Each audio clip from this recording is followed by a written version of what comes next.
I'll start. I'm going to talk about a very special person that is very close to me, namely Friedrich Schiller. And we often call him in our books and so forth the poet of freedom. This is our latest book that we gave out. And he down here says poet of freedom. But I would like to add that he's the poet of freedom and the poet of happiness. And I'll come to this in a little bit. So Schiller, the reason I would like, some people that know me, I often take up Schiller, and I chose to do that again today because there's a number of new people around that I would like to introduce to Schiller so that they hopefully, I can whet their appetite a little bit so that they would like to study Schiller and to make Schiller their friend. Schiller to me is like a living person. Well, he's dead. He was born in 1759 and died in 1805. But I've gotten to know him so much that I use him very frequently. It's a dialogue in my mind. I call upon Schiller and discuss with him when there are certain things I encounter. So LaRouche has often said in the writings that take up all the great people from the past, Plato, Leibniz, Cusa, Shakespeare, and Schiller, many, many more than I didn't mention, and get to study them very intensely and get to know them very well, because these great people from the past, you can actually make them your intimate friends, so you know their thought processes very well, and that makes you so more stronger and richer that you have such great friends from the past. So this is what I'll try to do today. How many of you studied Schiller in school? Zero. And that's a very important point to make regarding how destructive and ugly our culture is today. And this is, of course, done consciously that you didn't have Schiller in school. And that is part of why we have such an awful situation today. He used to be very, very known. The latest where he was very celebrated throughout the United States was in 1905. And literally tens of thousands of people came out in the streets to celebrate Schiller. And if you go to I don't know how it is on the West Coast, I think San Francisco, because that's an older town. But otherwise, Chicago, St. Louis, Buffalo, Pittsburgh, New York, Boston, and so forth, they all have a statue of Schiller. They have Schiller parks. They also have streets and boulevards and statues of Humboldt, Schiller's good friend, and others. So very, very known early in the United States. So I think that, when Schiller lived, he was very loved by the entire population in Germany, but particularly among the young people. He was a revolutionary thinker and a revolutionary person. And I think for the youth movement today that it is indispensable that Schiller become one of your active friends that you can draw upon when the going gets tough in the organizing. And when you want to be inspired, when you want to sit in the evening and it's been a tumultuous day and you want to have a good dialogue, then take Schiller, take a book of Schiller, take some poems by Schiller and get to know him. So what Schiller did was he worked consciously towards a method for how to achieve that every single baby being born could become a genius. And he did that through his writings. He did beautiful poetry. That's also why you have to learn German, which a number of people in the youth movement is doing now, because in order to really appreciate Schiller, it's much more beautiful in German. So he had beautiful poetry, beautiful philosophical writings, and the philosophical writings very much was for the leading circles at his time. And then he wrote a series of dramas. And the dramas was particularly for the general population, For as Lynn said earlier today, when people would go to the theater, then when they came out of the theater, there would be better people than when they came out.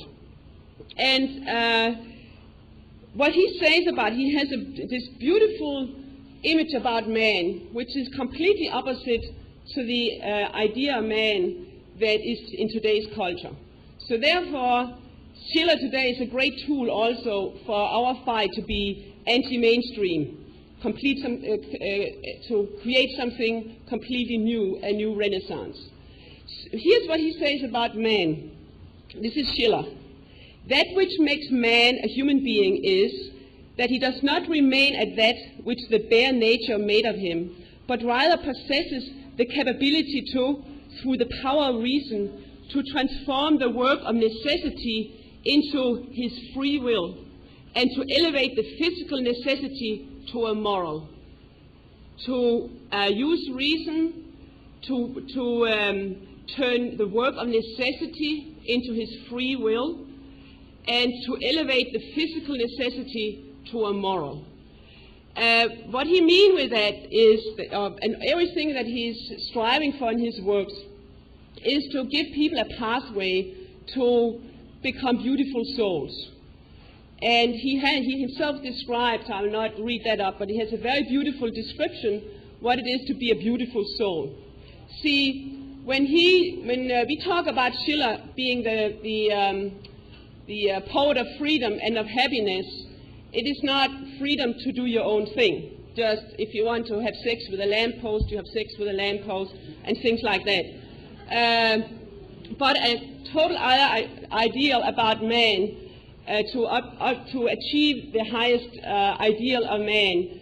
And when you strive towards become a beautiful soul, and you are a beautiful soul, which I think that Lynn is, then what is necessary to do, you do without thinking about it. That is, you can, what you are inclined to do is also what is necessary to do. And there's no contradiction. It's not so that you have to force yourself to do certain things. It completely is combined. And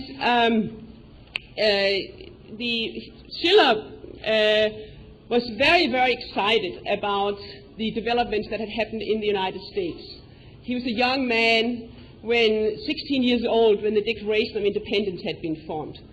And then in 1789, after the American Constitution had been made, he was so happy, he was so thrilled, and he wrote one of the most beautiful poems, I think, but also here you have to know German. This is called The Artist. And just to give you a couple of lines in German so you can get another idea about it. This was because of Schiller. He wrote this because of his excitement of what had happened in the United States. He was very hopeful. And it is, wie schön, o Mensch, mit deinem Palmezweige stehst du an des Jahrhunderts Neige, in stolzer, edler Männlichkeit. And he goes on. It's a long poem. And it says in English, how beautifully, O man, with your branch of... I cannot read without my glasses. How beautifully, O man, with your branch of palm, you stand on the century's slope, in proud and noble manliness, with open mind, with spirit high, stern yet gentle, in active stillness, the ripest son of time. Free through reason, strong through laws, through meekness great, and rich with treasures, long lain dormant within your breast, Lord of nature who loves your chains, who test your strength in countless battles, who under you emerged resplendent from the wilderness. And it's a celebration of man that is now, this new century is about to start. And later on, Schiller puts big, big demands upon the artist. He said that the artist must be the legislator for the time. And there you can see today in our culture, with people that call themselves artists, are very much pushing for the destruction of this society. I'll come on to that a little bit later. So he put a big emphasis on the responsibility of the artist, how he must lead the fight for making man ideal. And in this poem, the artist, he says to the artist, "The dignity of man is in your hands. Protect it. It sinks with you it shall ascend." And so, as I said, Schiller thought that with the developments in America, that we were just standing right on the threshold to an age of reason.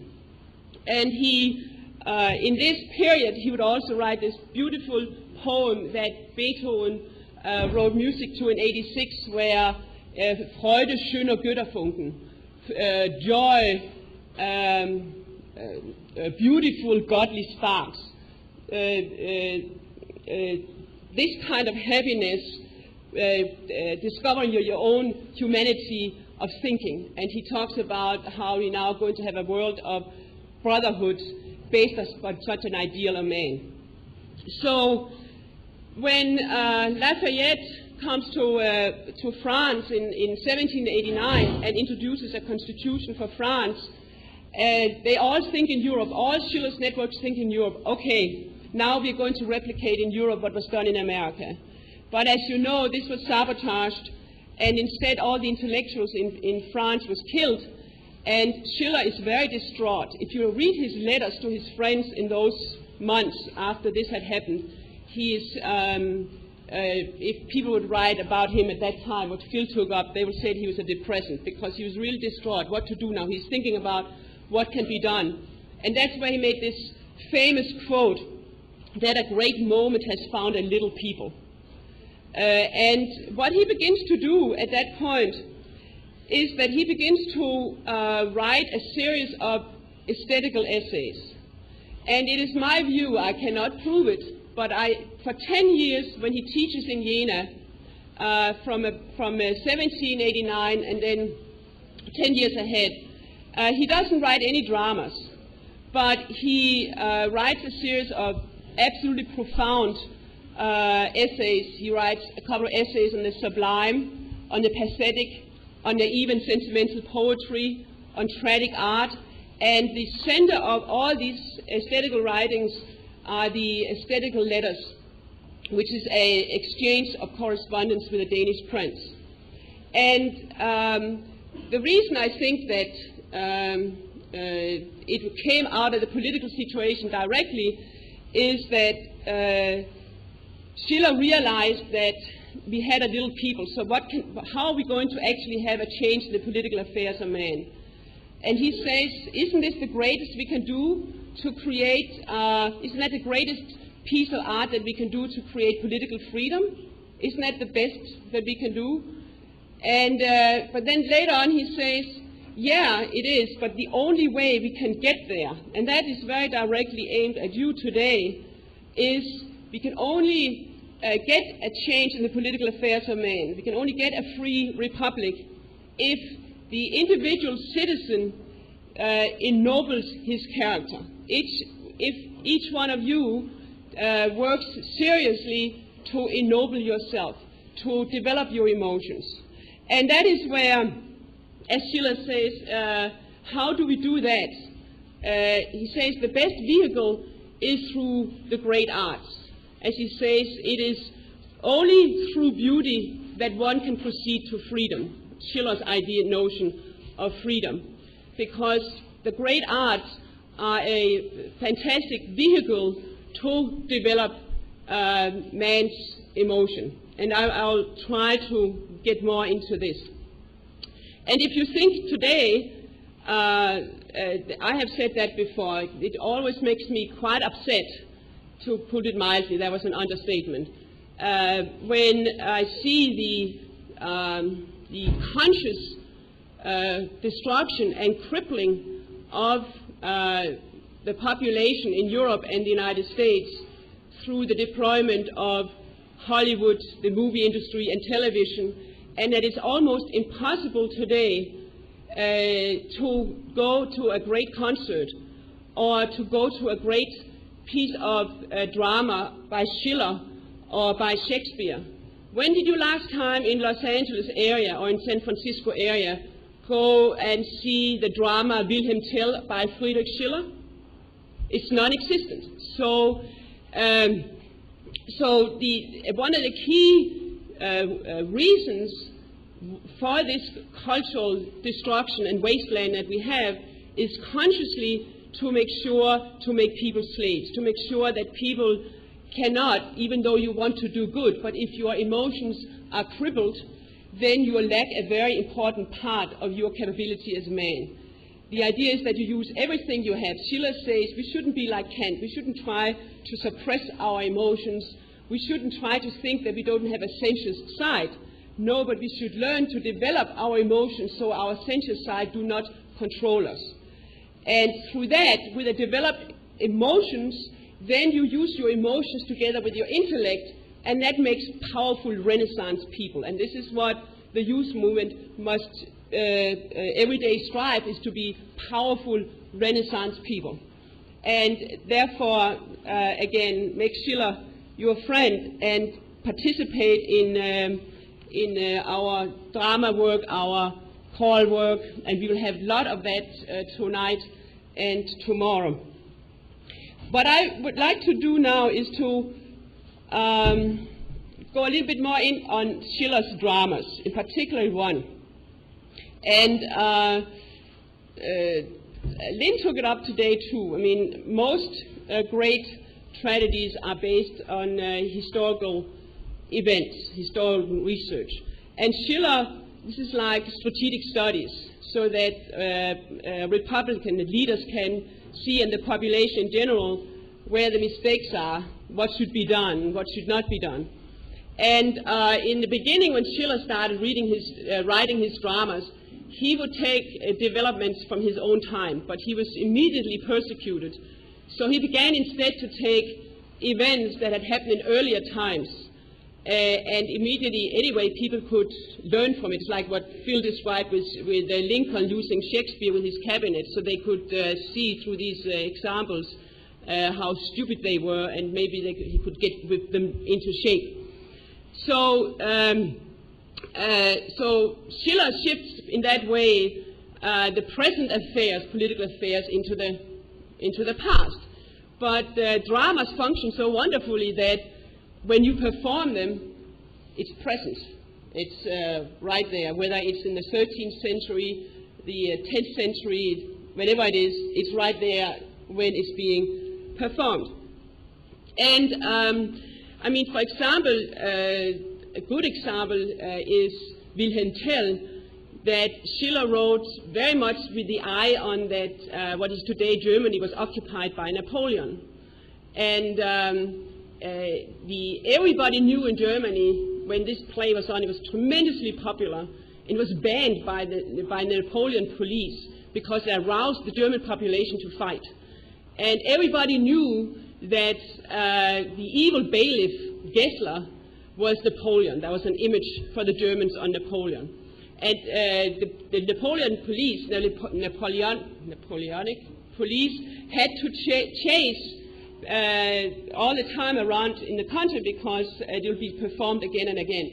And that and other writings by Schiller was crucial, including the aesthetical letters I talked about before, was crucial in developing and educating people at that time to defeat Napoleon. And in 1813, when there is a smashing defeat on Napoleon, the German soldiers spontaneously stood up and recited the famous Rütli oath in Wilhelm Tell, an oath that was taken directly, just picked out from the Declaration of Independence from the United States. It was so much intertwined with the ideas. I should say also, I forgot to say when I talked about the aesthetical letters before, because when Schiller wrote the aesthetical letters, several people moved to where he were living to discuss with him. And one of them was Wilhelm von Humboldt. He literally moved to the town where Schiller was, and 2 times every day when Schiller was writing these letters, Humboldt would come and, Humboldt would come and discuss these ideas in the letters with Schiller.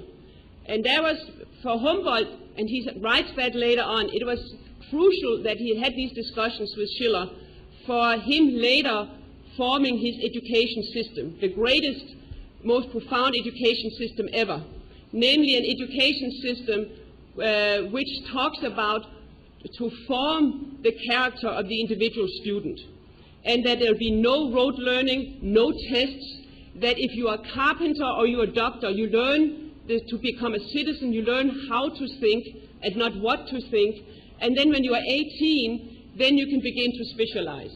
And in that school system, you had 6 different languages, you would have universal history, and so forth. Learn how your own mind is functioning and not just be trained like a dog the way you have today. And there was that, together with influence, Schiller's influence on other people in those years, that made for the defeat in a very direct way through the power of ideas to the defeat of Napoleon. Back to the dramas. One drama that is also directly a political intervention at the time is the drama Maria Stuart, which we are going to talk about a little bit more today. You should know that when Schiller had written it, there was a big outcry by Sir Walter Scott and other pro-slavery people in England. They were completely freaked out about Schiller's play. They had used to praise when he came out with The Robbers, his very first play. But then as Schiller became more and more potent, then there was a when he came out with Maria Stuart. Quite a big response. So there is some very beautiful essays on tragic art and how you take pleasure in tragic forms. And a couple of them are in here, and I'll definitely recommend people to study them. Very much also people that are part of working on the classical drama with Robert Beltran, because Schiller goes into quite detail how a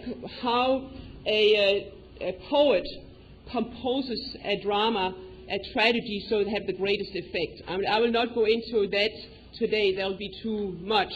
But I'll definitely, it will improve your understanding when you are doing scenes from Shakespeare or scenes from Schiller. It will improve your understanding of how these great composers think when they write a drama. In one of those essays on tragic art, Schiller talks about something called free pleasure, because the arts their purpose is to be a pleasure for people. And the best is if they produce a free pleasure. And that doesn't mean that it is a pleasure that doesn't cost anything. The way that Schiller, and it's very much very much connected with the idea that LaRouche came with today. I hope I can read it clearly so that you can see the connection.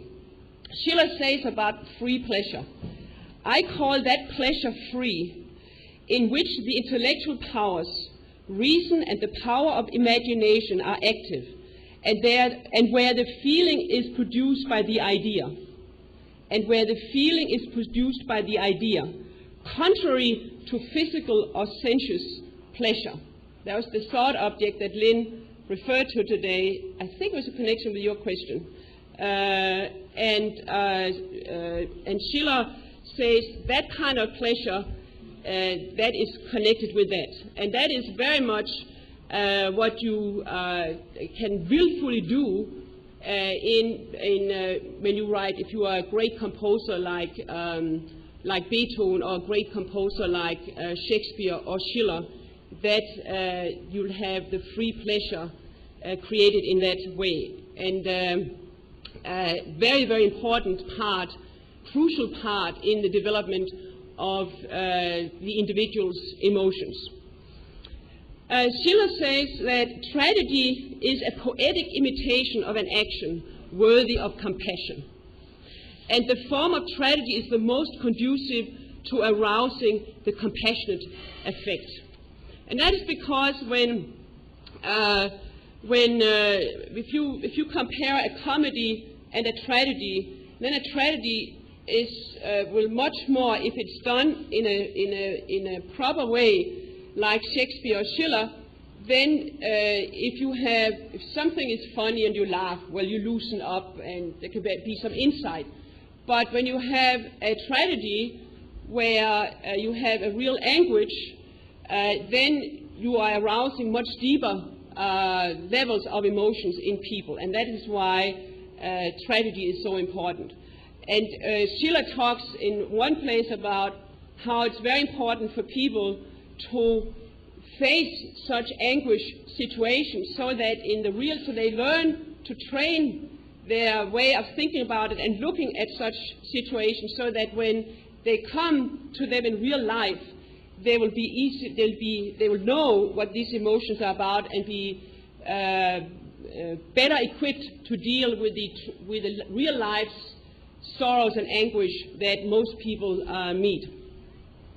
Schiller says the highest consciousness of our moral nature can be maintained only in a violent condition, in struggle, and the highest moral pleasure will always be accompanied by anguish. Like, for example, for those of you, I know quite a few of you have studied Joan of Arc.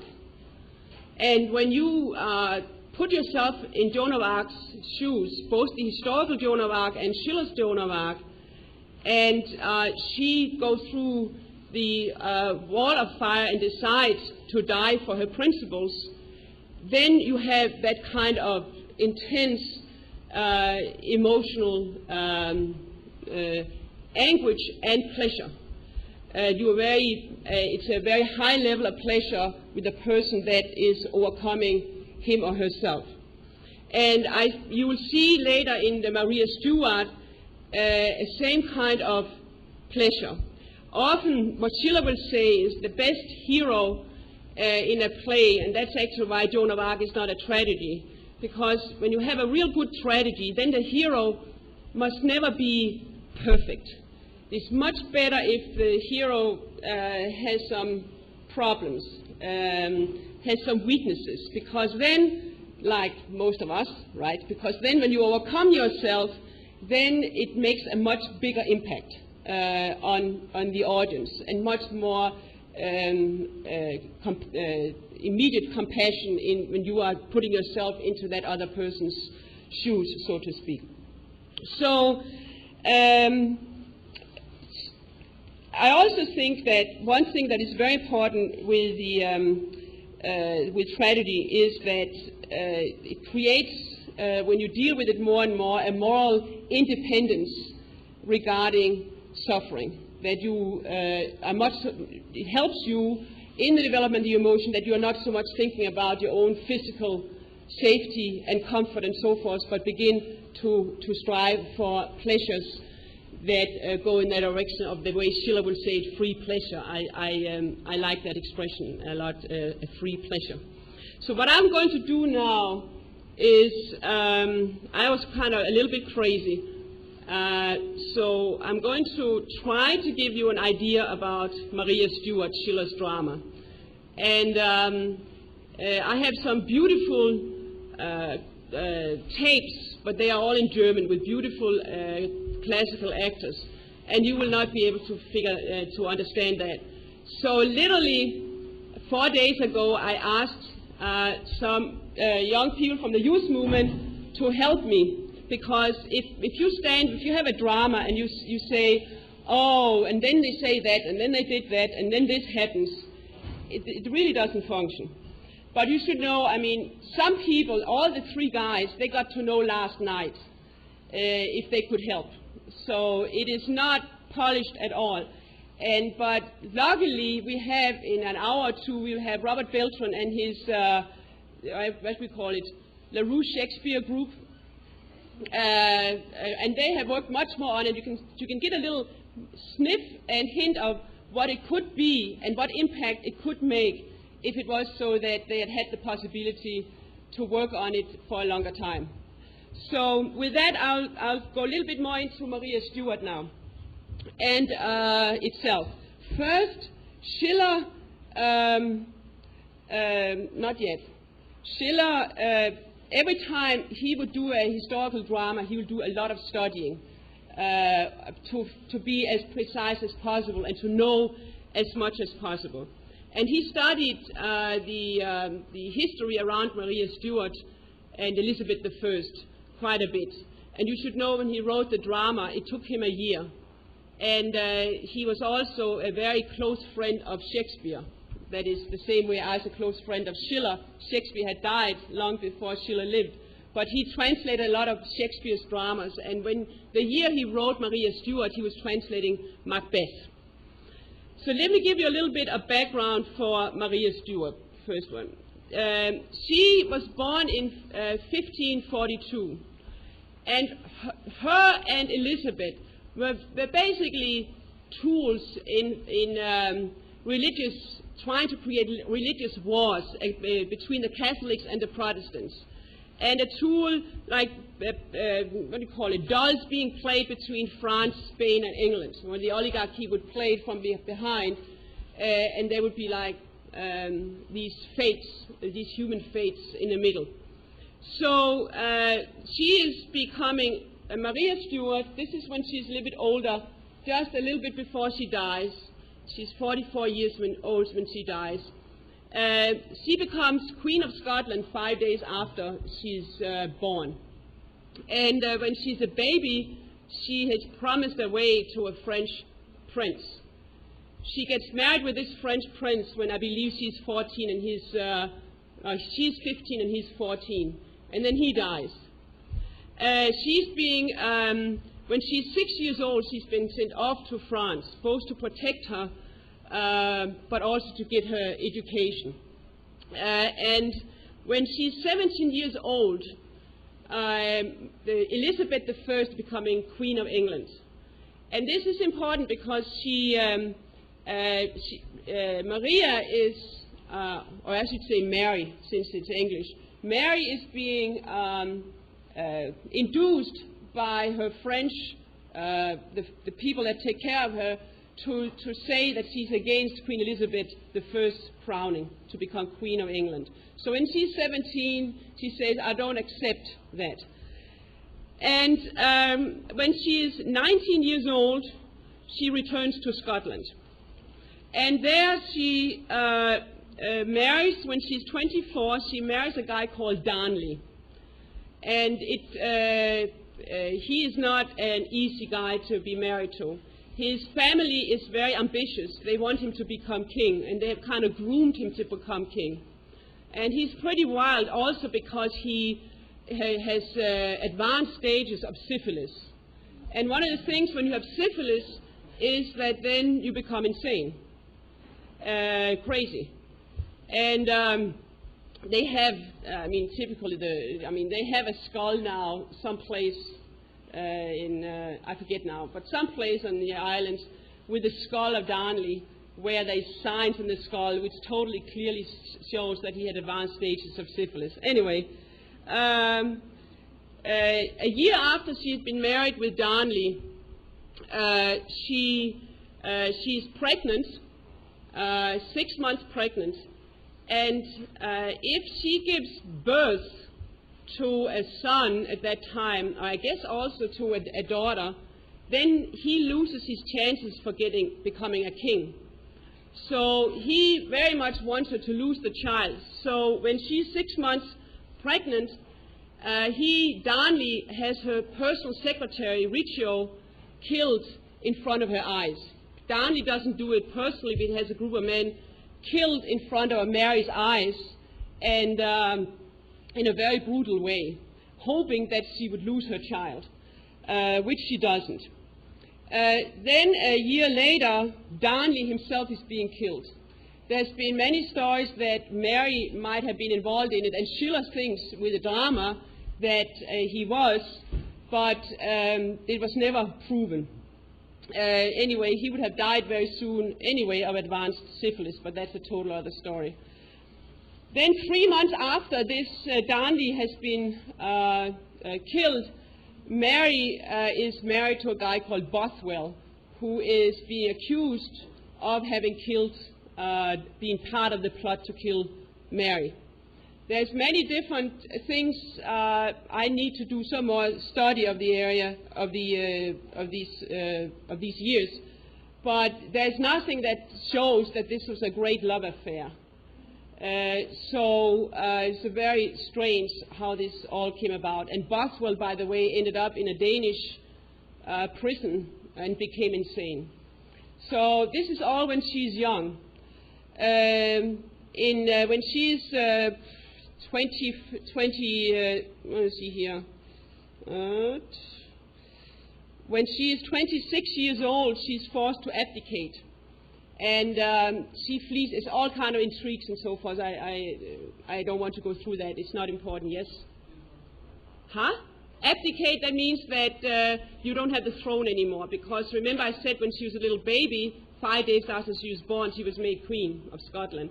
So she's forced to give away her crown. And then she flees to England. And as soon as she's in England, she thinks she might be able to get protection from her half-sister Elizabeth. But she's put in jail immediately. And for 15 years, she is jailed by a guy called Shrewsbury, who you will meet in the little excerpts that we're going to make here. And he treats her pretty well. There's often complaints about that he treats her too well. And then at a certain point, she's being taken closer to London, and there's a lot of efforts from it's called High Treasury, Burleigh and others, to have Mary executed. And back and forth, Shrewsbury doesn't want Mary to be executed, others don't want her to get executed. And finally Elizabeth, Queen Elizabeth I, signs the execution order. Burleigh, the High Treasury, rushes her to be executed, and she, after several months of back and forth and so forth, she's executed, being chopped 3 times in the neck because they took them 3 chops to take off her head. So Elizabeth, can we have another one? So this is about before she's getting executed. This is Elizabeth, as she's about the same age as the picture I showed her, the portrait I showed of Mary. This is, I mean, the history at that time is quite brutal. When she's 3 years old, her mother gets executed for having committed adultery. So the king has her executed, and he calls Elizabeth a bastard, and publicly that she's a bastard, and then he marries a 3rd wife. And later on, Elizabeth's father anyway says she can become queen, and when she's 25 years old, Elizabeth is crowned. Just for you to see, can I have the next one? Elizabeth lived 16 years after Mary has been executed. And this is when she's older. And I don't know. See, sometimes portrait painters were fun in the old days, where they would make paintings so they could show what they thought about people. Sometimes they really looked like that or worse. But if you think about, Schiller writes on Grace and Dignity, he writes about how when he talks about when you are young, then you can be beautiful like a horse, architectonic beauty like a lion, beautiful. And then when you're a human being, if you don't develop your emotions and strengthen your humanity, then when you become old, your eyes becomes like holes in your face, and you're breathing from so that is not a beautiful soul. He then describes the opposite concerning what is to be a beautiful soul, like an Emilia, or you remember Warfield, how beautiful he was, this kind of beauty, because he had strived all his life to develop. So if you look at this portrait, you can kind of draw your own conclusion, because this is after she had executed Mary. So now again, this is my fault that if the young people here are not perfect, far from in their dramatic exertions. That's because I threw it at them just a few days ago. So I'll come to the actual drama now, and if you don't follow me, because the problem is I know it very well, and then sometimes when you know something very well, then you jump over certain things because you kind of take it for granted that everybody knows it. So I'll try. Stop me if you don't follow my drift. So Schiller, in the main, are very much following the history. And I'll come a little bit later to where he does not follow the history. But in the drama, he takes up the very last days of Mary's life. She had been moved from Shrewsbury's prison, where she's been for 15 years, and she's been moved to another place which is not very nice. And she's gotten her maids and so forth taken away. They've gone in and taken whatever she had of jewelries and personal things left and so forth. And what you see immediately in the first scenes, we're not going to show you anything from what you see immediately in the first scenes, is that the catastrophe is coming close. And Schiller used different means to shift between hope and despair, what is going to happen. But you already have a sense when you read it, or when you see, if you are so lucky to see the drama, that the stage is already set for what is going to happen. So one thing that goes through this play again and again is the fundamental question of power that is based on the right of the strong or justice. And it's just repeated throughout the play. And if you think it today, if Americans were to see Maria Stuart and they saw, they would immediately, you would have an image of just use power for the sake of power, like what you have today with the Straussians in the Bush government. We Americans, there's Rumsfeld, right? And we are proud of it. Wasn't it Rumsfeld who did that? Yeah, go in front of your mayor. So I would like Tirana, what we are seeing here is that Mary is in jail, and she's been to a court that's completely unjust, and very much like the kangaroo court against Leni in Alexandria. And she is confronted by a couple of pigs. One of them is Burleigh. But she doesn't bow down, and the whole question is about power and justice. So, and she says that in the first, let me see here, just before Tirana comes in, she has already said, "This issue is between myself and England. It is not of justice, but alone of power." And then I would like Tirana to stand up. You first come here.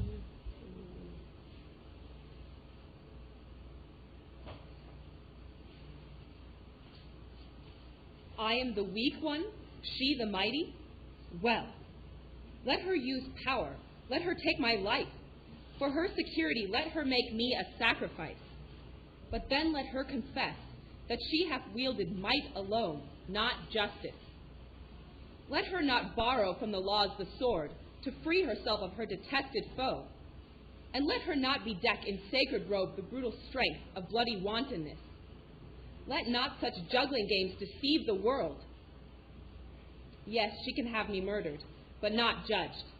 Let her cease to combine the sacred show of virtue with the fruits of felony, and what she is, that let her dare to seem. So there is a big fight continuously by the people around Elizabeth to influence Elizabeth. And like Burleigh I talked about before, he several times in the play will refer to Vox Populi. Like in Act 4, Scene 3, Burleigh says, "Listen to the voice of the people.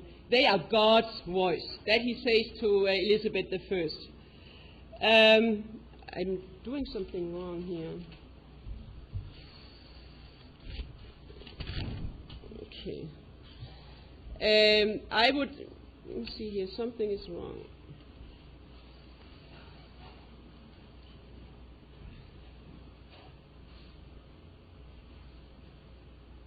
Yeah, okay. I jumped over something I should have said. Schiller talks about that. I wanted maybe to tell you where Schiller changed certain things in the drama that is not the way it is in the history, although he knew the history very well, had studied very carefully.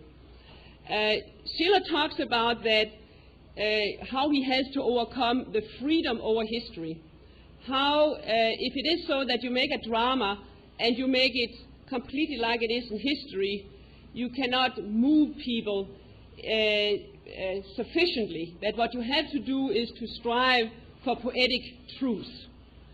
And therefore, that it actually becomes more truthful with the changes for you to understand what is happening than if he had just done exactly what you know from history. This is very much powerfully done also in his Joan of Arc, where he doesn't let Joan in his drama be burned on the stage, but like in the real, but instead burn on the battlefield, die on the battlefield.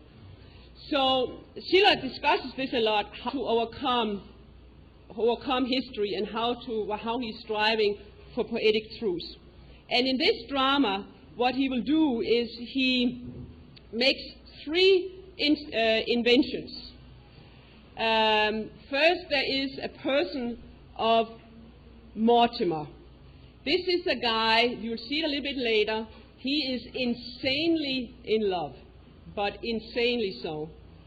And the second change that Schiller makes is that in the drama, Mary has a love relationship that is not being fulfilled because she is in jail, but she has a love relationship with Leicester, who is also Elizabeth's the first suitor. And he is, there's a battle with this guy in the drama because Leicester has been with Elizabeth in many years. In real life, this guy Leicester kissed the butt of Elizabeth I for 30 years. Not because he loved her, but because he wanted power. So to make it function better in the drama, he's still kissing the butt of Elizabeth I at the same time, to get power. At the same time, he supposedly loves Mary. And the third thing that Schiller introduces is the meeting of the two queens, Queen Mary and Queen Elizabeth. But in real life, they never meet.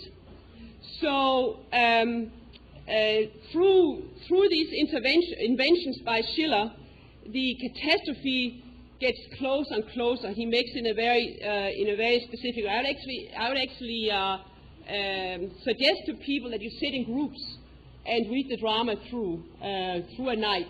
Use it as a pedagogical and read it through. So.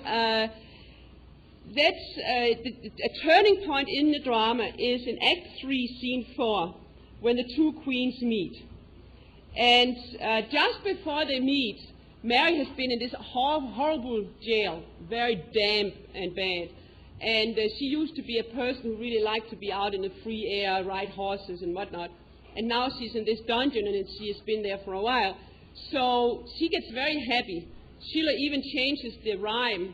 The meter to dactylus meter to indicate how happy she is.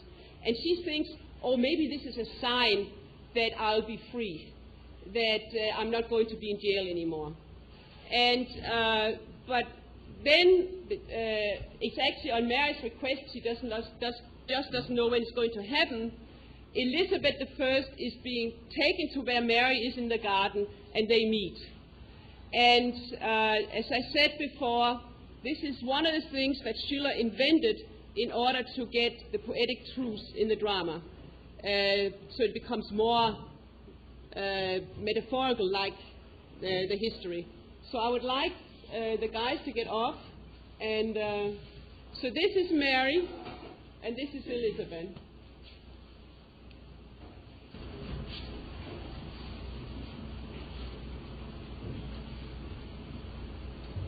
What What is this, my lord? Who was it then that told me of a woman in deep humility? I find a proud one nowise seduced by adverse fortune. Be it. I will submit myself as well to this. Farewell, unconscious pride of the noble soul. I will forget who 'tis I am, and what I suffer. I will cast myself before her, who thrust me into this humiliation. The heavens have decided for you, sister. Your happy head is crowned by victory, the Godhead I adore, which raises you up. Then be you also noble-minded, sister. Let me not lie disgracefully. Your hands stretch out. Extend to me the royal right to elevate me from this deep decline.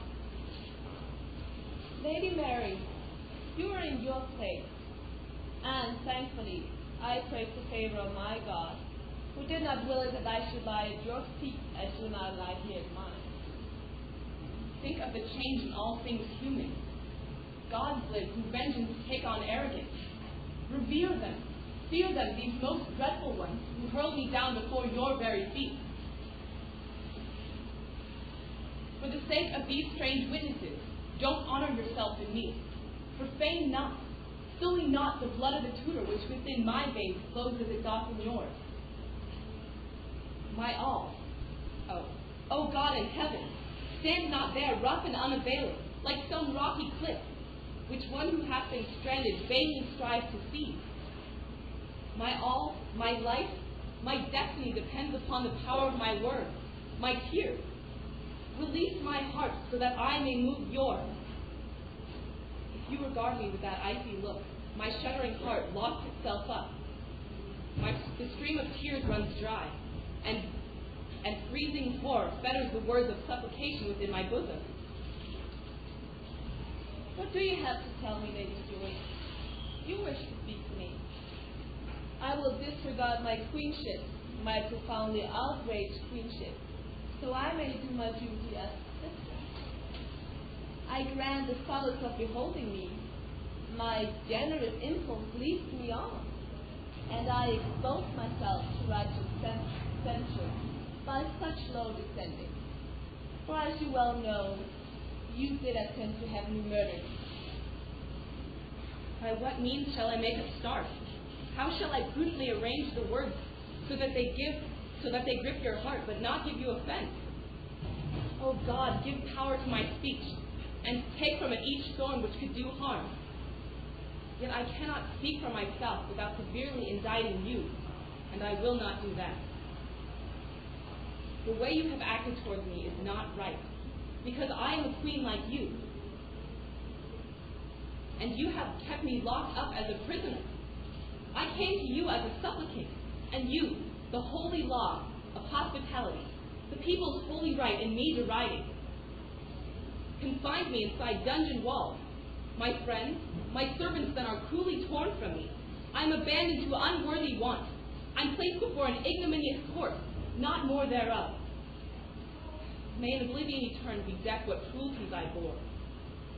See, everything I would ascribe to fate. You are not guilty. Also, I'm not guilty. An evil spirit rose from the abyss to set on fire the hatred in our hearts, and by which our tender youth was torn in two. It grew with us, and evil-minded men did fan the grievous flames with their own breath. Insane fanatics amply did equip with sword and dagger the uncalled for hand. That is the cursed destiny of kings, that they, divided, rend the world in hate, and let the furies of all discord loose. Now twixt us there is a foreign tongue no more. We stand now face to face with one another. Now, sister, speak. Point out to me my guilt. I wish to give you total satisfaction. That you then had granted me a hearing when I so urgently besought your eye. It would never have come to this, nor would have happened now in this unhappy place, this miserable, unhappy rendezvous. My lucky star protected me from putting the adder in my bosom. You should not accuse the fate, but rather your black heart. The wild ambition of your family. Between us nothing hostile had occurred. And then your uncle, that ambition-crazed proud priest that stretches out his infused hand to seize all crowns, threw down his challenge to me. He fooled you, so you took my coat of arms, so you assumed my royal title, so you entered with me into battle to the death. Whom did he not enlist against me? The tongues of priests, the swords of nations, and the frightful weapons of religious frenzy. Here in the peaceful seat of my own kingdom, he blew the flames of revolution up. But God is with me, and that haughty priest has not maintained the field. The blow was aimed at my head, but it is your head which falls. I stand in the hand of God. You will not presume so brutally upon your power. Who is to hinder me? Your uncle set the model for all monarchs of this world of how to make peace with one's enemies. The Saint Bartholomew shall be my fool. What is law of kinship, or the law of nations to me? The Church absolves all bonds of duty and blesses breach of faith and regicide. I practice only what your own priests teach. What pledge would guarantee you for me if I were so generous as to set you free? What lock would I put on your loyalty without St. Peter's key unlocking it? The only safety lies with force. For with the greed of serpents there is no alliance. Oh, that is your unhappy dark suspicion. You have constantly regarded me as enemy and foreigner. Had you declared me as your heiress, as to me is due, so then gratitude and love in me obtain for you a loyal friend and relative. Out yonder, Lady Stuart, is your circle of friends. Your home is with the papacy. Your brother is the monk. Proclaim you as my heir? A treacherous, deceiving snare, so that you might seduce my people in my lifetime? So like a sly Amida, you might entice the young men of my kingdom by cunning to your nets for paramours? So everyone could turn to the newly rising sun, while I meanwhile could rule in peace. I give up any claim upon this realm. Alas, my fierce pinions have been laid. Greatness no longer tempts me. You've attained it. I'm only Mary's shadow now. In lengthy prison shame, my noble valor hath broken down. You've done the uttermost to me. You have destroyed me in my bloom. Now bring it to an end, my sister. Speak the word for whose sake you have now come here. For ne'er will I believe that you have come in order cruelly to deride your victim. Pronounce this word. Say to me, Mary, you are free. You have already felt my power. My generosity now learn to honor. Say it, and I will then receive my life, my freedom as a present from your hand. One word makes everything undone. I wait for it. Oh, let me not wait too long. Woe's you if this word you do not end, for if not bringing blessings gloriously, like to a godhead you now leave me. Sister, not for this whole abundant island, not for all the countries which the sea embraces, would I for you thus stand, and you before me. Do you admit at last that you are beaten? Are your plots done? No other murderer is on his way? Will no adventurer attempt his thorough chivalry for you? Yes, Lady Mary. All is over. You will tempt no more. The world has other cares. No one is anxious to be your fourth husband, because you kill your suitors as you kill your husband. Sister! Oh, God, give me self-control. So these, my Lord of Leicester, are the charms which no man with impunity has seen, with which no other woman dares to vie. Indeed, this fame was cheap to come by. It costs nothing to become the worldwide beauty, but to have all the world hold one in common. That is too much. See, now you show your true face. Until now, it was but a mask. My failures have been human, and from youth I was seduced by power. I have it not concealed and kept in secret. False appearance I have despised, with royal candidness. The worst of me the world knows well, and I can say that I am better than my fame. Woe's you when from your deeds it one day draws the cloak of honor, with which you glister, conceal the savage fire of furtive lust. Not worthiness did you inherit from your mother. One knows for which virtue's sake Anne Boleyn was compelled to mount the scaffold. That's too much. God. Must it come to this? This Self-control! I have endured what human nature can endure. Farewell, lamb-hearted equanimity. Fly to the heavens, patient suffering. Break loose thy shackles, finally come forth from out thy cavern, the long-suppressed resentment. And thou, who gave the angered Basilisk the murderous glance, now lay upon my tongue the poisonous dart. She's beside herself. Forgive this mad and deeply injured woman. The throne of England by a bastard is profaned. The noble-hearted British people have been defrauded by a cunning juggler. If right could rule, then in the dust you now would lie before me, for I am your king.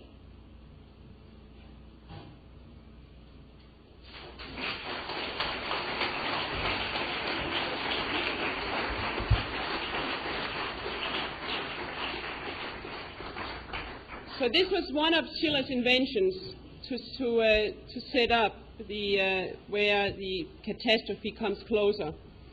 The other one I mentioned was this insane guy who's in love with Mary, Mortimer, who wants to free Mary so that he can have her. And will Danny and Nick and Mary. So she.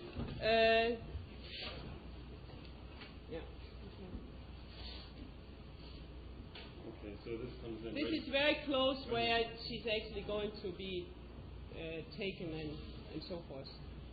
And we're going to begin right in the middle of the Yeah. ongoing plot, ongoing discussion. This is like warming up. This is not really right to do to Schiller because it is, first you don't see it totally and then he becomes crazier and crazier, yeah? Okay. Okay. All outrages are forgiven in advance. I can commit the worst, and so I will. Oh, ghastly, ghastly. Then must I also put the queen to the sword. Upon the host I've sworn it will be done. No, Mortimer, e'er so much blood for me. What is all life to me compared to thee and to my love? Oh, may the bond of the world be loosened, and a second water flood upsurging swallow everything that breathes. I value naught more, ere I thee renounce, before the end of all the days draw near. Oh, God, what language, sir, and what a look. They terrify, they drive me off. Life's but a moment. Death is also only one. Let me be dragged to Tiber, and let them tear me limb from limb with glowing iron pincers. If I embrace thee ardently, beloved, Oh, senseless one, get back. upon this breast, upon this love-respiring mouth, For God's sake, sir, allow me to go in. he is a madman who does not hold fast his bliss in indissoluble embrace. When in his hand a god hath given it, I'll save thee, though it cost 1,000 lives. I'll rescue thee, I'll do it, as certain as God lives. I swear I will possess thee, too. Oh, will no God, no angel shelter me? Oh, dreadful fate, thou grimly hurlest me from one atrocity unto the other. Have I been born but to awaken rage? Both hate and love conspire to frighten me. Yes, glowing as they hate thee, I love thee. They wish thee to decapitate. This neck, so marvelously white, cut with the axe. Oh, consecrate to the living God of joy what thou must sacrifice with blood to hate. With these attractions, which are thine no more, bring bliss to thy felicitous beloved. The beauteous locks, the silken hair, already have fallen to the darksome power of death. Employ them to entwine thy slave forever. Sir, what language must I hear? My misery should wholly be to you. My suffering, even if my royal head may not be so. The royal crown has fallen from thy head. Thou hast naught more of earthly majesty. Attempt it. Let thy sovereign word resound. See if a friend, a rescuer arises. Naught left to thee except the moving form, the godlike power of thy lofty beauty, which causes me to venture all and gives me power, which drives me toward the headsman's axe. Oh, from his raging, who will rescue me? Old service boldly doth reward itself. Wherefore doth the intrepid shed his blood? Is living then the highest good of life? A madman he who casts it off for nothing. First will I rest upon this warmest breast.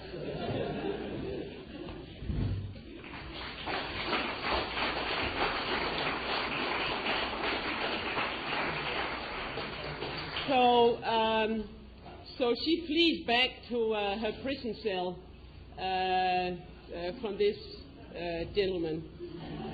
So, and now, what I said before, now there's already with the two queens, Schiller sets up a number of different things with this scene, and it's very, very special, the two queens meeting, and already when they have met, you know that it's kind of coming closer to the final point for Mary. And but there's a big fight, and as I said before, Burleigh says many times that the Queen Elizabeth, they should listen to the people. The people want that Mary shall be executed, and that the people, they are the voice of God. So Shrewsbury, actually, Schiller speaks several times through Shrewsbury, and he tries to prevent Elizabeth from signing an execution order against Mary. And I would like Shrewsbury to come up with his argument. I shall not seek to raise the voice of justice. This is not the time for that, nor could you hear it for the fury of this tempest. But hear just this one thing. You tremble now before the living one, but tremble at the dead, the beheaded one. The Briton hates this woman whom he fears. He will avenge her. She is no more. Once he feels pity, he no longer will look on her as the adversary of his faith, but only as his king's granddaughter and victim of harsh jealousy and hatred. You soon will find out what a change there is. Cross London when the deed of blood is done. Show yourself to the people who once thronged about you in their jubilation, and you will behold another England and another people. For that splendid justice that won all hearts for you will not invest you. Before you fear that dread companion of tyranny who will walk with quaking step and empty every street through which you pass. You will have done the uttermost. What head is safe when one this sacred has fallen? So, but what we're going to see now is that just a couple of few excerpts, but as the drama proceeds now, we see more and more how there's an internal fight inside Elizabeth I. What should she do? But we see that she crumbles more and more. This is like if we could talk about a moral nobility, then she's losing her nobility because she becomes smaller and smaller. She thinks more about her personal safety than of her moral integrity. And and one of the things where she is really upset about Mary, as you saw from the scene, is that she's a bastard. And if Mary dies, then that can kind of be put under lid. So for the sake of her birth, she's also, this is the fight that she's going through, she's willing to maybe kill. So let's take Elizabeth, and that is, let's just see what scene that's... Okay. No, not yet. There's a fight going on right now between Shrewsbury in particular and Burleigh regarding over Elizabeth. Is she going to sign an execution order to have Mary executed or not? And Elizabeth is more and more tilting towards that Mary should be executed, in particular after the two queens have met, because Mary, so to speak, wins the confrontation, and Elizabeth doesn't rise to the occasion. She begins to crumble. So there's an internal fight inside Elizabeth too. Should she or should she not write the execution order to get her half-sister executed? I read some letters and so forth regarding the real Elizabeth, where there was also big turmoil at that time inside her. So if you follow me now? So Elizabeth, this is Act 4, Scene 10.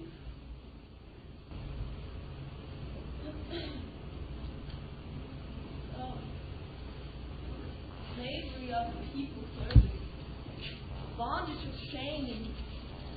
How tired I am of flattering this idol that my inmost heart despises. Oh, when am I to stand free on this throne? I must respect opinion, court the mob's approval, satisfy a populace who can be pleased with charlatans alone. To what end have I climbed to justice, hated capricious despotism all my life, to find that I have tied my hands from this first unavoidable deed of sheer force? The model I have set myself condemns me. But was it then my own free choosing to be just? Omnipotent necessity, which also forces the free will of kings, constrains me to this virtue and compels me. I am compelled to clothe the lofty virtues my claims nakedness, as well as that stain on my princely birth, which my own father cast to my disgrace. I coveted in vain. The hatred of my foes has let it bear, and sent this steward others to ghosts who threaten me forever. No, this fear shall come to an end. Her head shall fall. I must and will have peace. She is the fury of my life, a plague, a torment fastened onto me by fate. Wherever I have planted joy or hope, there lies that serpent upon my path, out of hell. She takes away my lover. She steals my very bridegroom. All misfortunes that strike me bear the name of Mary Stuart. When she is driven from among the living, I shall be as free as air upon the mountain. With what scorn she looked down on me, as if his land should strike me to the ground like lightning. Poor helpless creature. I will bet the weapon. Their stroke is deadly, and you are no more. And, yeah, sorry, go on. Okay. In your eyes, then, I'm a bastard? French! I am such only while you live and breathe. The doubt is to my crimson dress will be wiped out as soon as I have wiped you out. As soon as no more choice is left for Britain. My birth shall have been in the bed of wedlock.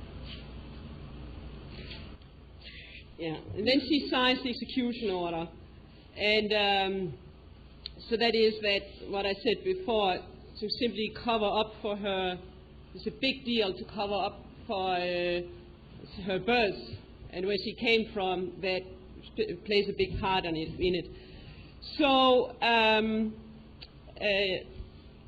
already the way that Schiller composes the drama, he's already earlier through Shrewsbury indicated what direction it goes. I was going to have Danny come up and do it, but I think we'll skip it for time reason. But very pointedly, Schiller consciously put something like when you have a symphony of Beethoven, he would put in very specific ideas that would lead to a development further in the drama. We see the next one we see an example on is how Elizabeth further crumbles. She has a state secretary called Davison, and she has signed the execution order right after what Elizabeth did here, but she doesn't want to take the responsibility. And here's what is happening. This is Davison, the state secretary, and this is Elizabeth.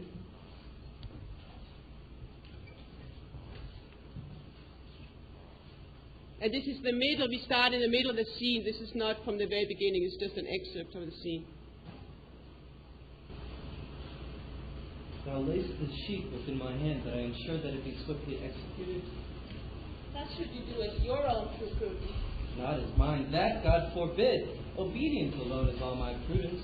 By thy servant may not remain to be decided here. A little error here would be regicide, a monstrous, limitless calamity.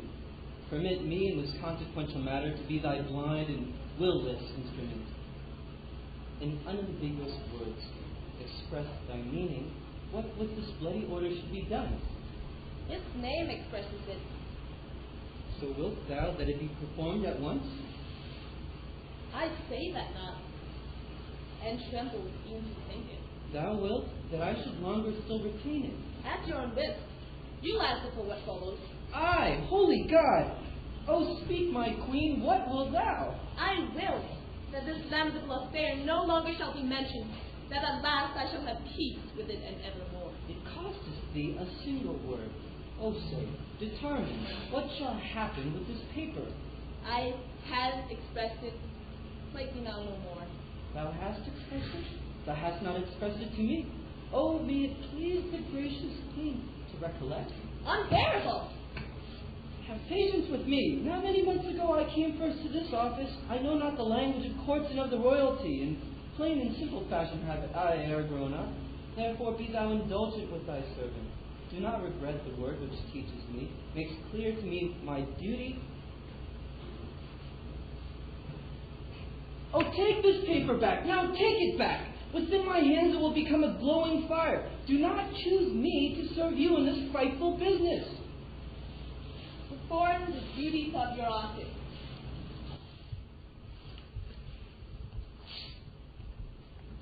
So on the other hand, the other queen, Mary, she's facing death. And Mary is, through her last acts, what she's doing, she's transformed into a sublime figure. And as I said earlier when I talked about tragic art, because Mary has her weaknesses and so forth, her acts become then much more powerful because what she has to overcome and what we see, what she has been doing. And what she will do is, and her weaknesses from before, it's like a bigger jump and a step. So, and what we are discovering more and more is some very beautiful character traits with Mary. So what she does in Act 5, the last act, she in a very dignified way says goodbye. All her servants and so forth has come. They have not been with her in jail, but they have come to say goodbye. And it is she who is the dignified leader among them, and tell them that they should not sob and so forth. And she has also embroidered a special handkerchief that she wants her nurse to put on before she's going to get executed. As she says, you helped me into life, and I would like you to help me leave life. And so the way she is very calm and dignified gives you, when you especially if you see it live performed, a tremendous compassion and elevated emotion with this jump that she does personally in the face of death. Actually, in real history, that is also all the recollection regarding Mary Stuart, that she was very dignified in the whole process of her execution. So after she has said goodbye to her servants, she makes a last, she's, as mentioned before, she's Catholic and Elizabeth is Protestant. She makes her last confession, and she is at peace. And just a couple of liners regarding that. 204 and 202. I'm going to read this one and go right to that. I can't see without the glasses. 204 and 205. Do you want to do the England one right? Yes. Okay. Well, let me just say a word before you say that. Just go 204, 205. Just do this, and I say a couple of words, and then you go. Okay.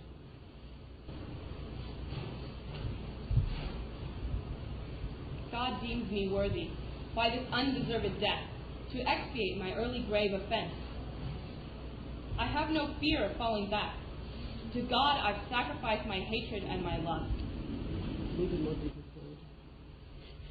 And then the Burley, the treasury pig I talked about before, and Paulet, her jailer, comes into her cell, and she's asking for a few last things regarding for her servant to be taken care of and so forth. And she's completely at ease with herself in facing that she's going to be executed.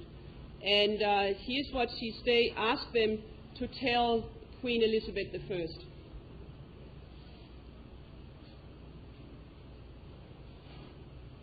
To the Queen of England, bring my sisterly salutations. Tell her I forgive her for my debt with all my heart. Contritely ask her to forgive my vehemence of yesterday. May God preserve her and grant her a prosperous reign. So at the same time that Mary has faced that she's going to die and done that in a very dignified way, Schiller does it, put these two queens up in a very contrasting way, where Mary gets more and more a moral nobility, and Queen Elizabeth loses her. Queen Elizabeth is supposed to be, has said several times she wants to be a virgin, she wants to devote her entire life for the people and so forth. But through the acts regarding Mary Stuart, she loses her moral nobility. And I would like Elizabeth to come up, and this is in the final scene where, no, 210, let me just see here. This is not the final, this is scene 12 after Act 5, after Elizabeth has been told that Mary is dead.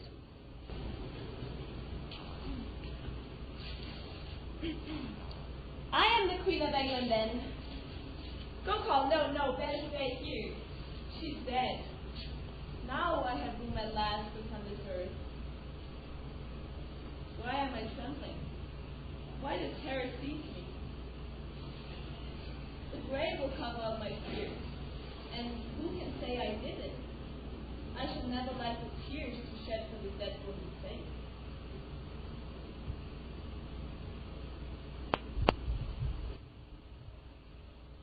And then, in the very last thing is in the very end, the final scene where Elizabeth says that Davison should go to prison. That happens also in the real history. That is, the State Secretary, you remember this was Ed Park there, the State Secretary who doesn't want to have this execution order, but gets it, and Elizabeth wants him to take the blame for the execution. That happens also in real life. But here in the drama, Elizabeth has just said to Davison, you should go to jail with you. And here, Screwbury intervenes. Oh, do not banish your most loyal friends. Do not throw them in prison who have acted on your behalf and now keep silent for you. As for me, great queen, permit me to give back into your hands the seals you have entrusted. No, Shrewsbury. You will not leave me now. Not now. Forgive me. I am too old, and this hand is too stiff and straight to set seal upon your new power. And she's also left by Leicester, who leaves for France at the very end of the play. So to end this phase, as I said before, is a very powerful image of the two queens, with the weak, so to speak, Mary, who transform into sublime figure, and Elizabeth I, who just crumbles in front of our eyes out of fear and also a lust for power. I would recommend everyone that can that are not already doing it to come in and work with Robert Beltran, because I think more and more that in the organizing we should use drama as a organizing tool, and with all the other benefits it have, and you'll get much more tonight when Robert is here. I would like to end this little speech about Schiller just as a little teaser to maybe get you to read the aesthetical letters, with a little quote, a beautiful quote from the 9th letter, just in the end of the 9th letter. I'm not going to read the entire end or the entire letter, where Schiller says, let me just take a step back. In the very beginning I said that Schiller says in these letters that isn't the most important thing we can do to create the greatest, isn't the greatest work of art that of creating political freedom? And he says, yes it is, but the only way we can do that is that each citizen work to ennoble him or herself, and work to develop their emotions, strive to learn to desire more nobly, because when you work to desire more nobly, then you will also be capable to, when you come into a specific situation, to act in a sublime way. So in the 9th letter, which is like the end of the introduction of the first 9 letters, is like introduction, Schiller says, "Give then I shall reply to the young friend of truth and beauty, who wants to learn from me how he can satisfy the noble impulse in his breast in the face of all the opposition in his century.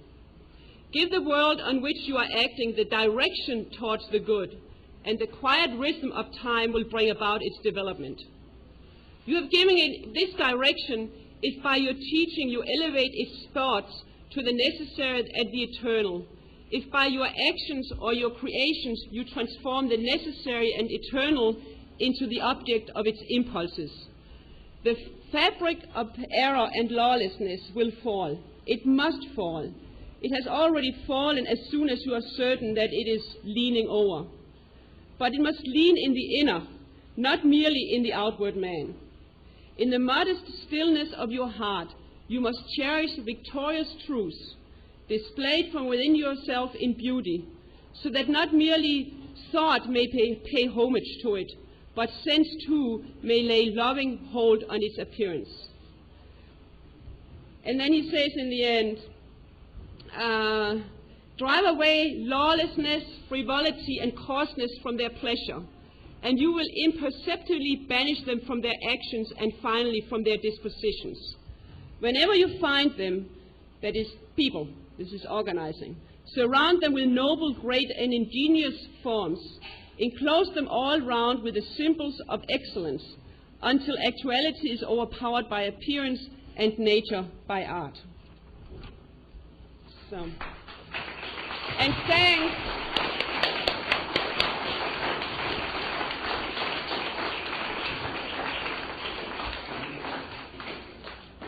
Any questions? Yes? God. Schiller talks very little about God, and I kind of like that, because it takes it away from all the religious stuff.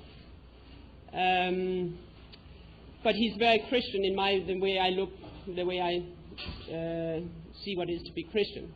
He wants man to develop so that man can participate in the creation process. That he wants man to become more and more God-like, so that man can help to create a better condition on earth. So, yes, I would say so, yes. Yes? Yes. And so how can we say about Wisconsin pain? I've been saying philosophy. What do we say about Wisconsin? He doesn't talk a lot about it. I mean, there's other great people that had a lot of pain. I mean, Beethoven became deaf very early in his life. And you had a great poet like Heine, who was in extreme pain in the last couple of years of his life, who produced some of the most beautiful poetry when he was in great pain. And if you have been trying to be very sick, it's quite enormous of what you had to overcome with your mind to function the way that sometimes he couldn't function that well. Sometimes Schiller was so sick that he couldn't produce very much. But most of the time he fought himself out of it to write poetry and his essays and so on. And he died very young. Unfortunately. Yes? Yeah, John?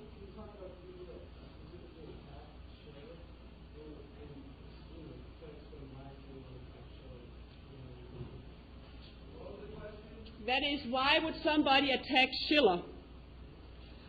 Well, you had Schiller was a very Republican fighter. I mean, you should know that I said earlier how so it's a question about the viewer. What is the viewer man?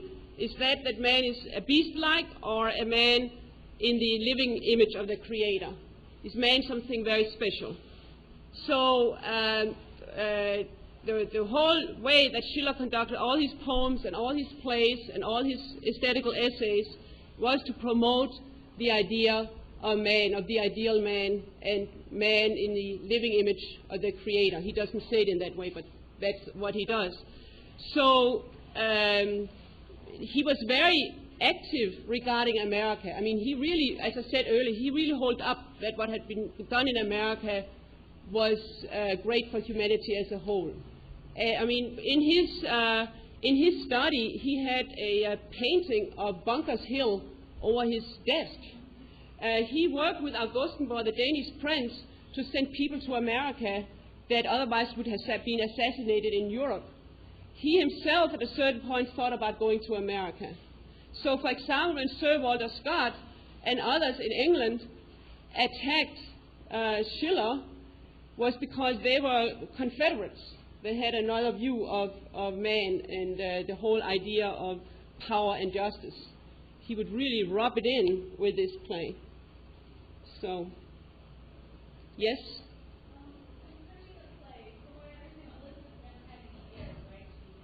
Yeah.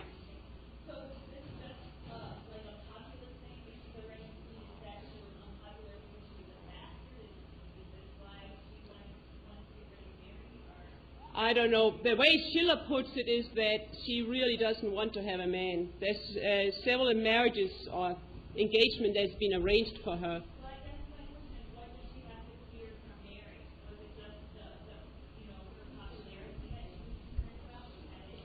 Was also that really she was a bastard. Yeah. Well, the whole thing that was being set up, like rumors and so forth, and fear was that Mary has been, and maybe I misunderstood your question, but that Mary had been involved in a number of plots to have Elizabeth killed. So that it's quite incredible at that time, because also when Mary has her little son, which is not in the play, but when Mary has her little son, she hides her son so he cannot be killed. Because if he gets killed, then he cannot be king later on. So, but there was never anything that was proven that Mary had actively plotted to kill. Yes?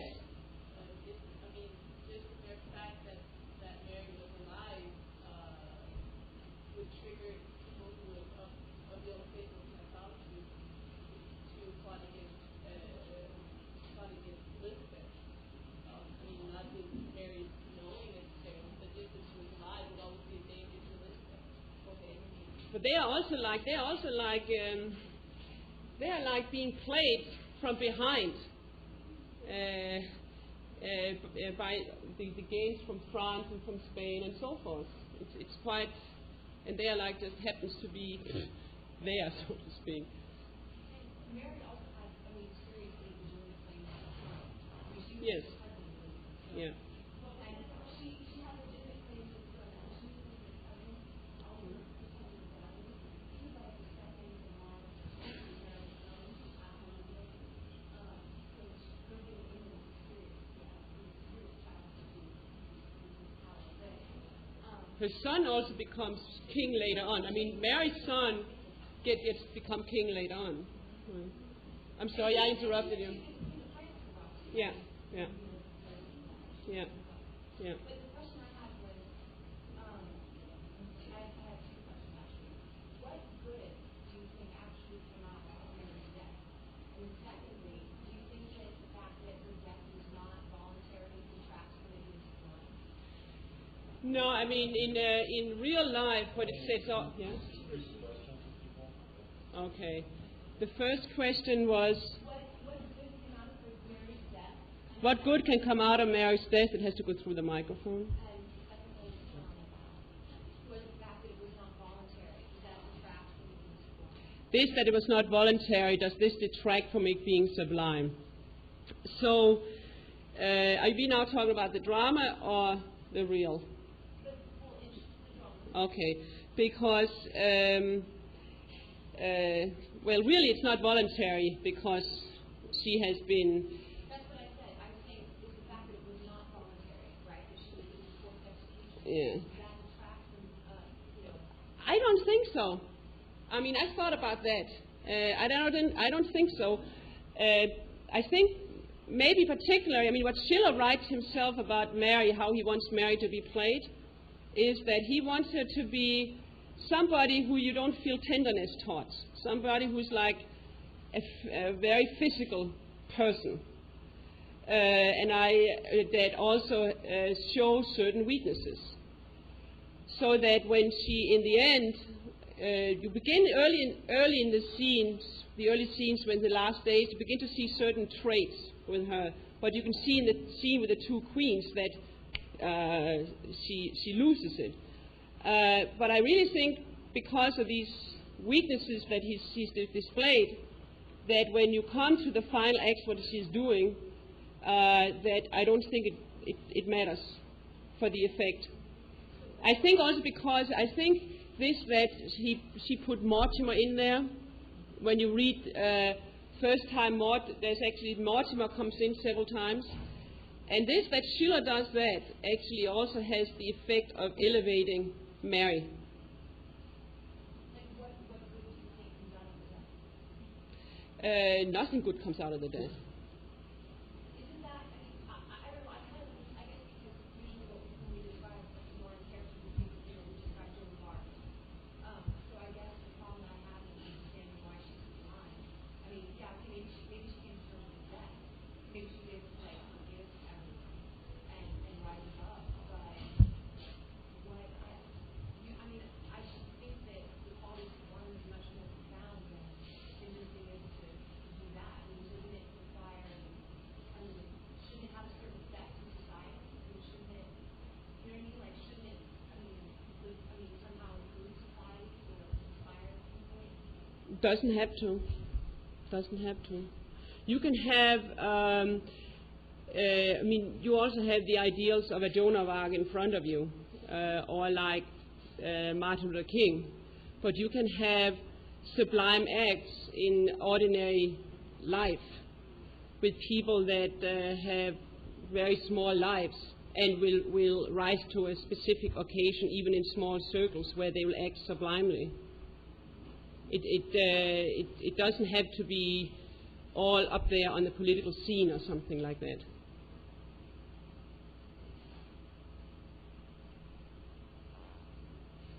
Yes? Like, the Jewish play, a lot of the language are very, very rich, both imagery and so forth. How did he mention about how to write those kinds of things? What kind of imagination did he have? He says that Schiller has a very rich language, and what kind of training to get such a rich language? Well, Schiller has a beautiful language, in particular in German. And this is the same as Shakespeare's English, which we are very far away from today. And that's a part, this is a duty of the youth movement in creating a new renaissance so that we redevelop the English language and the German language and so forth.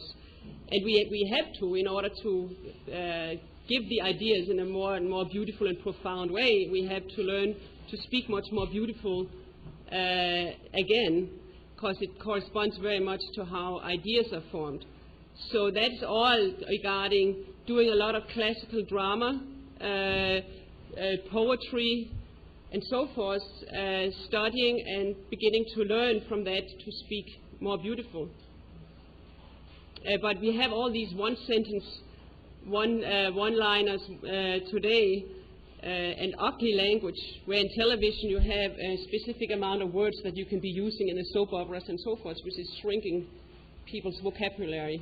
I know most people, when they get to know LaRouche, they have to look up in the dictionary all the time to figure out some of the words that LaRouche is using. This is a matter of working with ideas and working with your language. Also doing translations into from other languages into English. You will improve your own English through doing that. But you can do it many different ways. But I very, very much through working with classical drama will improve your language too. So there's no kind of specific trick. It's all part also of working towards becoming Renaissance people and develop your mind. And then when you do that, it correlates very much with developing your language. Yes?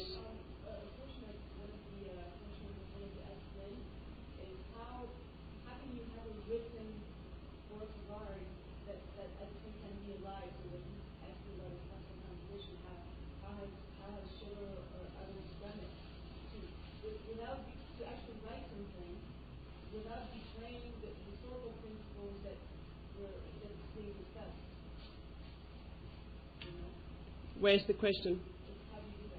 Well, that's where I would say, and maybe also that comes from what Elizabeth touched, because if you read the two essays in this book, particularly the second one, I think it's a little bit ago I read it, on Triadic Art, he goes through, I mean, literally point for point, very carefully, how you create the most moving effect and sustaining moving effect, but where it's not on a sensuous level, but with the idea that we talked about earlier with the thought object when I read up regarding free pleasure. And what Schiller is very conscious about working on putting into the play, like for example, he discusses in letters to Körner and Goethe and so forth, how he's struggling with the history to make it poetically truthfully, and stupid fly. And he would put in several places in the play. One of them I dropped was Leni, where he'll make indicators which helps to you to lead your thoughts. How Mary and how Elizabeth are acting, which will lead to the effect. And he describes it, I mean, I could go through point 1, point 2 as he does here, but read it, and it could be very interesting to just also take a drama either by Shakespeare or Schiller and just look at it from that standpoint. But he discusses it in detail. He really discusses it in detail. Yes? One thing I can go goes back to this morning.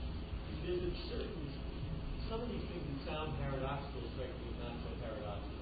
Because, I mean, how do you write something down that's a play that's a composition? These things are entrusted to us. If a composer doesn't think that just the music written down is the secret code to beauty. He expects, I think, that you're going to treat it seriously. You're going to delve into the ideas. You're going to treat this as a trust. And the best you can do is leave this behind. It's not a code. You have to work through it and relive the idea. So it's not as though the written word or the notes on a piece of composition paper are a kind of, map to the Holy Grail.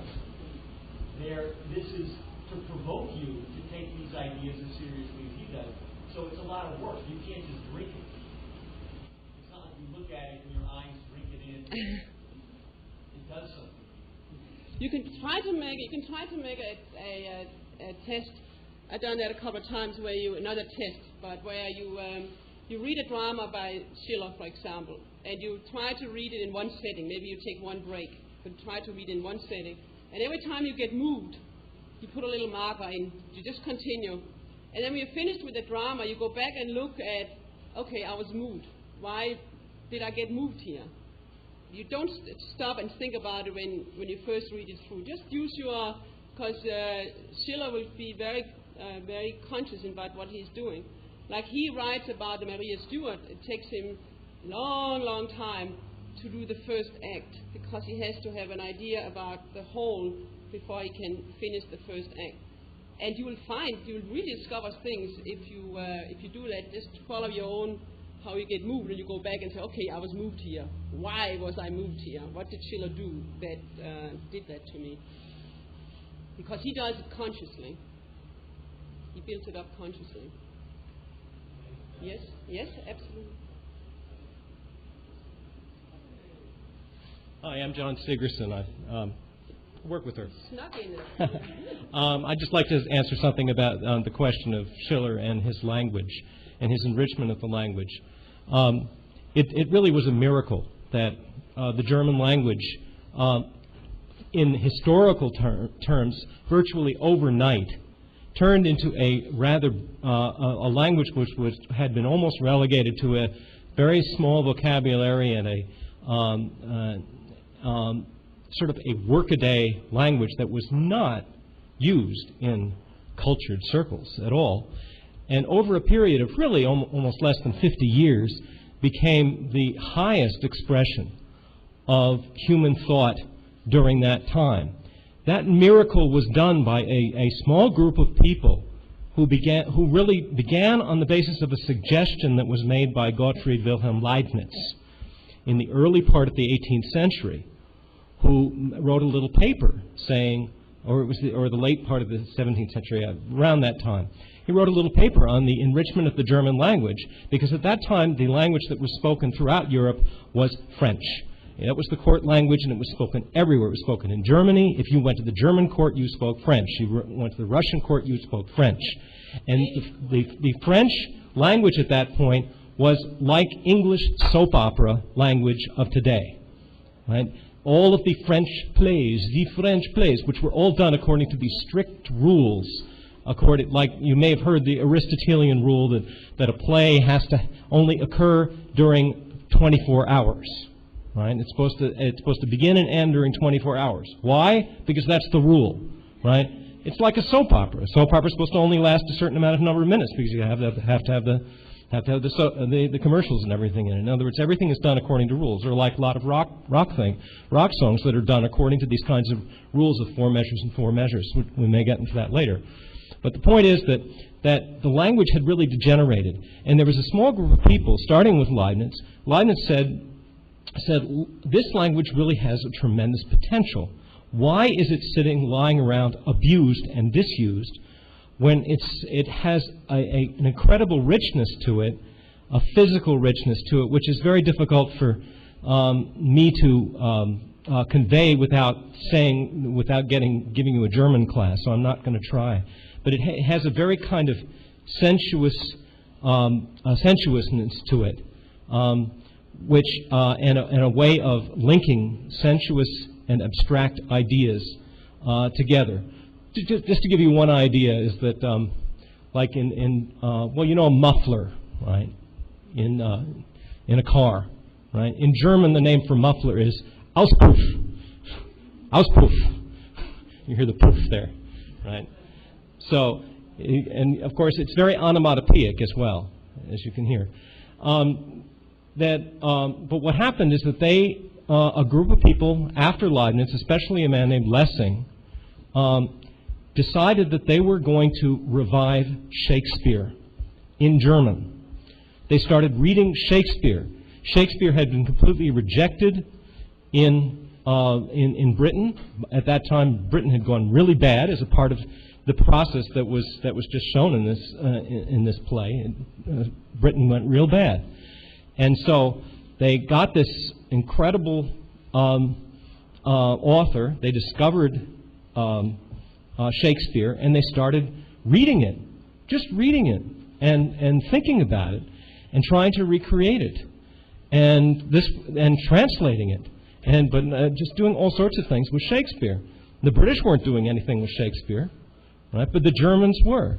On top of that, what they did is they started studying Greek, and they learned Greek, ancient classical Greek, and the Greek of Plato, the Greek of Homer. And Greek is just, if you have ever a chance to do some studies of Greek, it is an amazing language which allows you to express things that you couldn't imagine that you can express in your current English. And Schiller consciously took these currents of Greek and of the enrichment of and Shakespearean English, and starting with Lessing, but Schiller also Goethe helped. He was a friend of Schiller's, not as great in some respects as Schiller, but a brilliant fellow in his own right. Wrote some very beautiful poetry, which is set to some very beautiful music, which we may talk about tomorrow. That this created a revolution in the German language just about at the same time that the American Revolution was going on here. Funny thing about that. That's where Schiller is coming from. It wasn't his language is an American Revolution, and the way he did it, and by getting people to speak in that way, in a more beautiful way, in a way that's not just a monotone like this, which is the way a lot of Americans speak right now. Maybe they go up a little bit like that, but basically they're talking like this all the time, and that gets. Instead, the Greeks, by the way, would speak like this and speak like this, and they would go up and down, and they would sing.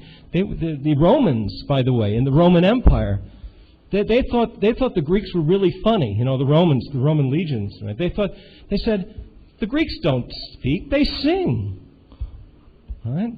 And so he brought in a singing into the language as well, into a language where your stereotype of the German language is some kind of guttural language with, images of Adolf Hitler and all this kinds of stuff. Who was a terrible speaker, by the way. Terrible. I just heard him the other day on a movie. Absolutely horrible. He barked. It was just awful. But that's not German. I mean, that's not the Schiller's German. That was the German that Adolf Hitler and these guys wanted to destroy, along with the British oligarchy, egging them on, egging Hitler on. So that's Schiller's German. I just wanted to throw out those ideas. We can develop them a little bit later. Thanks. I just want to add one thing what John just got to collect, where at a certain point in Germany, 200 artists, I think, collaborated to discuss how Schiller's dramas should be, how the pronunciation should be of the German, so that no matter where you would go in Germany, that it will be pronounced in a very specific way and not with one dialect or the other. So really working on it. So I think we should break here.